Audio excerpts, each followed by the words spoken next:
dengan doa atau misa, pasti juga kita punya banyak tantangan. Jangan melihat itu sebagai bencana. Itu adalah jalan Tuhan untuk membuat kita mendapat rahmat lebih banyak. Hal yang kedua, dihina. Kita selalu tidak suka dihina, tapi saya lama-lama akhirnya suka kalau orang hina. Kenapa? Setelah orang hina saya dapat banyak rahmat. Ada saja rahmat. Tuhan bersamamu dan bersama rohmu. Inilah Injil suci menurut Markus. Dimuliakanlah Tuhan. Pada suatu hari, Yesus dan murid-muridnya melintasi Galilea. Yesus tidak mau hal itu diketahui orang, sebab ia sedang mengajar murid-muridnya. Ia berkata kepada mereka, Anak manusia akan diserahkan ke dalam tangan manusia, dan mereka akan membunuh dia. Tetapi 3 hari setelah dibunuh, ia akan bangkit. Mereka tidak mengerti perkataan itu, namun segan menanyakannya kepada Yesus. Kemudian Yesus dan murid-muridnya tiba di Kapernaum. Ketika sudah berada di rumah, Yesus bertanya kepada para murid itu, "Apa yang kalian perbincangkan tadi di jalan?" Tetapi mereka diam saja, sebab di tengah jalan tadi mereka mempertengkarkan siapa yang terbesar di antara mereka. Lalu Yesus duduk dan memanggil ke-12 murid itu. Katanya kepada mereka, "Jika seorang ingin menjadi yang terdahulu, hendaklah ia menjadi yang terakhir dari semuanya dan menjadi pelayan semuanya." Yesus lalu memanggil seorang anak kecil di tengah-tengah mereka. Kemudian ia memeluk anak itu dan berkata kepada mereka, "Barang siapa menerima seorang anak seperti ini demi namaku, dia menerima aku. Dan barang siapa menerima aku, sebenarnya bukan aku yang mereka terima, melainkan dia yang mengutus aku."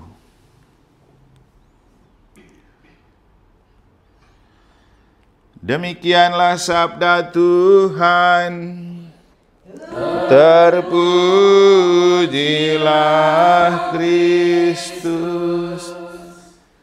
Bapak, Ibu, Saudara-saudari, ada 2 hal yang dapat kita maknai dari 2 bacaan suci yang telah kita dengar dari Injil dan bacaan pertama. Namun, sebelum saya menyampaikan 2 hal itu, kemarin sore-sore begini, waktu saya lagi ngopi bersama Frater dan Joni, tiba-tiba ada satu tamu dari Jakarta. Kalau yang dengar khotbah semalam sempat saya ceritakan.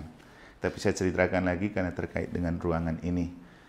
Dia dari Jakarta datang ikut kegiatan para dokter kandungan di Aston. Tapi dia ingin melintasi pintu suci. Dia pikir ini katedral, ada katedral di Mataram. Terus dia searching di Google, yang dia dapat tuh gereja Mataram, gereja Bapak Soba mereka. Terus dia ke sana. Sampai di sana dia tidak berani masuk karena di pintu dia disambut sama anjing-anjing, digonggong dia. Terus tidak jadi dia masuk karena takut anjing, lalu dia pulang. Ternyata ketika dia pulang di situ dia lihat ada gereja lagi di sini, masuklah dia.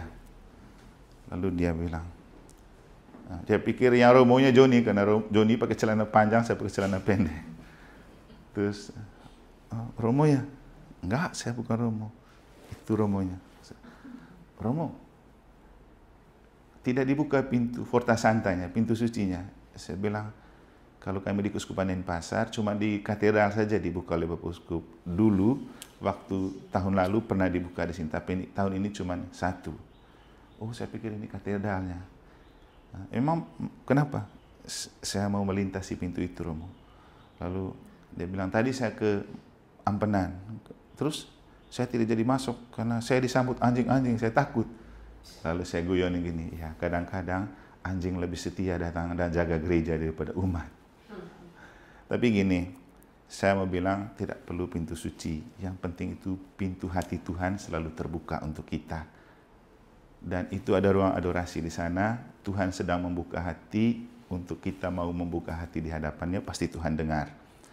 Lalu dia datang ke ruang adorasi. Berapa menit saja dia berdoa, lalu dia kembali. Dia bilang, "Ada teman saya antar tadi tunggu di depan." Tapi dia mau ngobrol lama lagi dengan kami. Lalu saya bilang gini, kok cepat doanya? Nah, ya Romo, susah kalau lama-lama berdoa, cepat jenuh. Terus, Bapak di mana di Jakarta? Parokinya Karmelit. Saya langsung ingat, kalau Karmelit itu kan doanya lama dan panjang mereka. Dan pendoa, saya bilang, bagaimana dari paroki Karmelit, tapi doanya cepat? Itu sudah Romo. Kalau kita ngobrol lain-lain bisa lama-lama, tapi kalau doa ini cepat. Lalu saya bilang, iya, doa itu cepat menjenuhkan. Kenapa? Karena kalau kita berdoa, kita bawa bahan untuk dipresentasikan di depan Allah. Kadang-kadang kita bingung berdoa karena kita sendiri sulit lagi cari apa lagi yang mau kita sampaikan ketika yang kita mohonkan itu sudah kita ungkapkan. Padahal begini, doa itu bukan tentang kita mempresentasikan apapun di depan Allah, karena Tuhan sudah tahu. Kita datang, duduk, diam, dengar Tuhan bicara apa kepada kita. Yesus itu kalau berdoa, dia minta apa?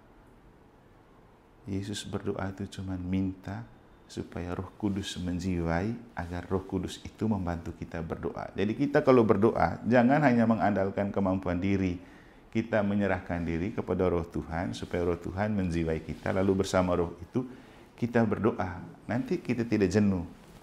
Itu tentang doa. Yang paling penting bahwa kita selalu datang di depan tabernakel dan di ruang adorasi ini karena pintu Tuhan selalu terbuka untuk kita dan untuk siapapun yang memohon kerahiman Allah. Nah, kalau kita coba nyimak bacaan pertama tadi dari kitab Sirach, di situ di bagian terakhir tertulis Tuhan itu tidak pernah berhenti mengasihi kita. Tapi juga begini, tidak segampang itu kita menerima kasih Tuhan tanpa perjuangan dan pengorbanan. Orang selalu bilang rahmat memang gratis tapi tidak otomatis. Dan di antara banyak hal yang disampaikan oleh kitab Sirach, setidak-tidaknya ada dua yang menurut saya baik untuk kita catat. Ternyata kalau mau dapat kerahiman Allah itu tidak otomatis butuh pengorbanan. Setidak-tidaknya dua, siap ditantang, siap dicoba, siap menderita, lalu siap dihina. Nah, ternyata ini yang susah. Kita pikir kalau Tuhan sayang kita tidak boleh dihina sama orang, tidak boleh ditantang, tidak boleh dicoba, tidak boleh diberi banyak penderitaan. Tapi justru itu adalah jalan kalau mau mendapat kerahiman Tuhan. Saya rasa orang kalau betul mencintai seseorang, dia akan menguji ketulusan orangnya dengan cari-cari persoalan gitu ya. Ciptakan suatu persoalan untuk mencari tahu apakah dia betul mengasihi pasangan atau tidak. Maka bertengkar itu perlu untuk mencari tahu kemurnian hati untuk mencintai. Saya satu kali duduk sama Opa di situ sambil ngopi. Saya bilang begini, Opa sudah berapa bulan saya di sini? Sekitar sudah ya lewat dari 6 lah. Kalau Opa perhatikan, saya datang itu dengan saya punya mulut itu susah tertib. Saya bicara prak. Itu tahu artinya Opa. Saya kalau masuk di paroki baru, saya pakai manajemen kitab suci. Kitab suci itu pakai manajemen konflik. Ciptakan persoalan, lalu kita bangun kembali. Atau Yesus bilang apa?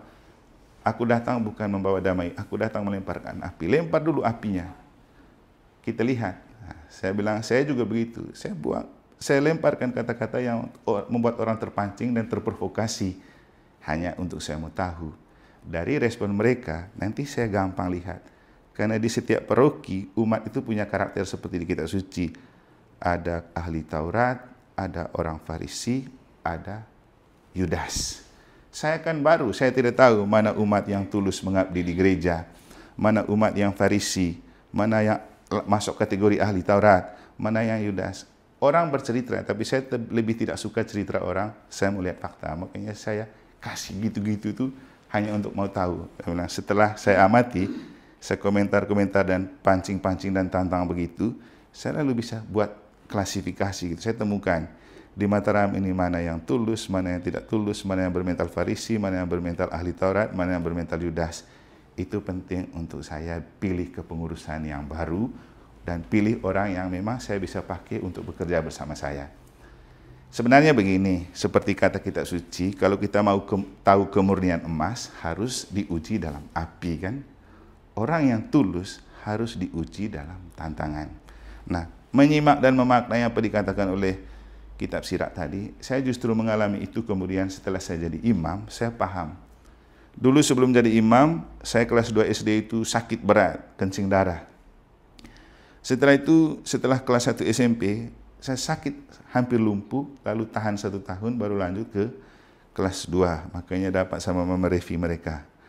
Setelah itu, setelah seminari menengah, masuk ke tahun rohani, saya sakit lagi hampir mati dan orang sudah tidak berpikir saya hidup dan tidak akan lanjut. Orang bilang sudah tidak ada harapan lagi untuk hidup. Tapi sembuh. Jadi 3 kali sakit itu ternyata menurut refleksi saya akhirnya itu adalah jalan untuk Tuhan menguji hati saya. Serius atau tidak saya jadi imam. Itu.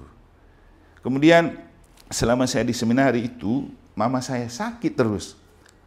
Sakit kalau tidak dia pokoknya macam-macam lah penyakitnya. Saya baru tahu setelah selesai, sudah tidak ada lagi penyakit itu, aman-aman dan baik-baik saja. Sakit-sakit biasa saja.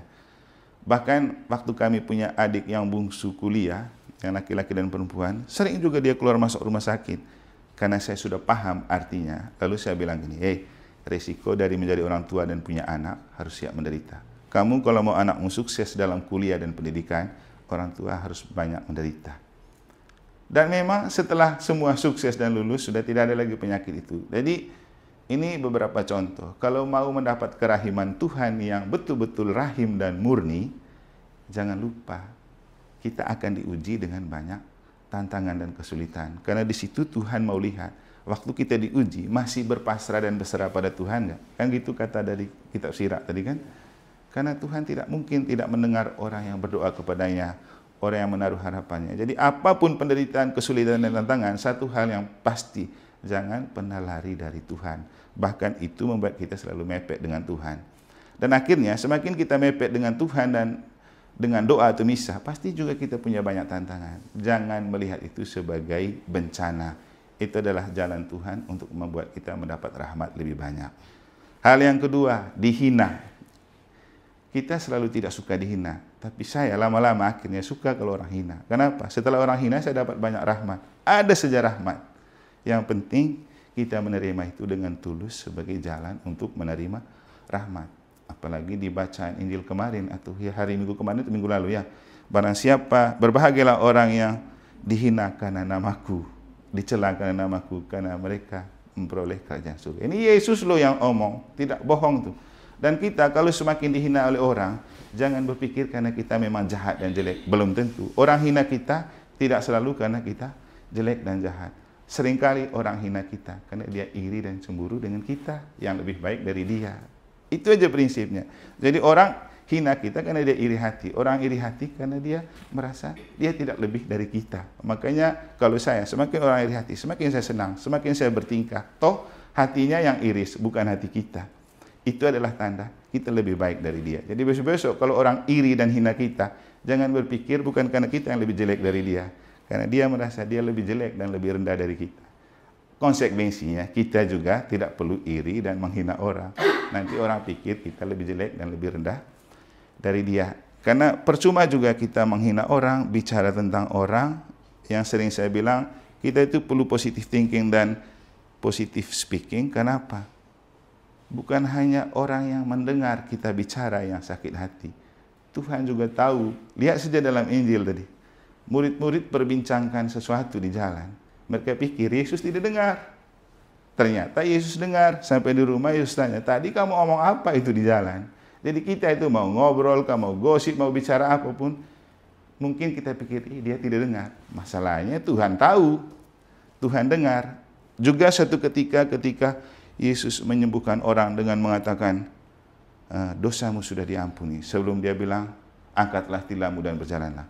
Apa yang terjadi waktu itu? Dalam pikiran orang Yahudi dan orang Farisi, mereka berpikir, apa sih dia ini? Kok bisa mengampuni dosa orang? Terus setelah itu Yesus bilang, apa sih yang kamu pikirkan dalam hatimu? Mana yang lebih penting? Mengatakan dosamu diampuni lebih dulu atau angkatlah tilammu dan berjalanlah? Lalu setelah itu Yesus bilang, aku berkata kepadamu, bangunlah, angkatlah tilammu dan berjalanlah. Artinya gini, Yesus tahu isi hati kita. Percuma kita tutup-tutup bicara orang di belakang-belakang. Memang orang yang kita bicarakan dia tidak tahu dan tidak dengar. Masalahnya Tuhan tahu dan dengar. Tuhan itu melihat sampai ke hati. Maka selalu saya bilang hati-hati kita pakai hati kita. Lebih baik positive thinking dan positive speaking. Jauh lebih asik. Karena itu juga adalah kredit-kredit poin yang membuat Tuhan suka dengan kita, yang membuat Tuhan selalu berbelas kasih dengan kita. Kalau kita banyak pikiran positif dan melakukan yang positif untuk orang, itu akan lebih banyak mengalir untuk kita. Karena terakhirnya saya mau bilang gini, Bapak saya kalau ajar kami berdoa dan ajak kami berdoa, dia selalu bilang, kalau berdoa jangan banyak berdoa untuk diri sendiri, berdoa untuk orang. Nanti kalau kita doakan orang, Tuhan tahu kita berdoa untuk orang, nanti juga Tuhan beri itu kepada kita, walaupun kita doanya untuk orang lain. Jadi Bapak Ibu Saudara-saudari, kita bersyukur karena kita ini sudah masuk kategori orang dekat dengan Tuhan. Tapi semakin kita dekat dengan Tuhan, semakin disayangi Tuhan, satu hal yang pasti perlu pengorbanan. Jangan takut dihina, jangan takut dicela, jangan takut dicaci maki, jangan takut tantangan dan penderitaan. Yang penting hadapi semuanya itu dalam iman, harap, dan kasih kepada Tuhan. Semoga Tuhan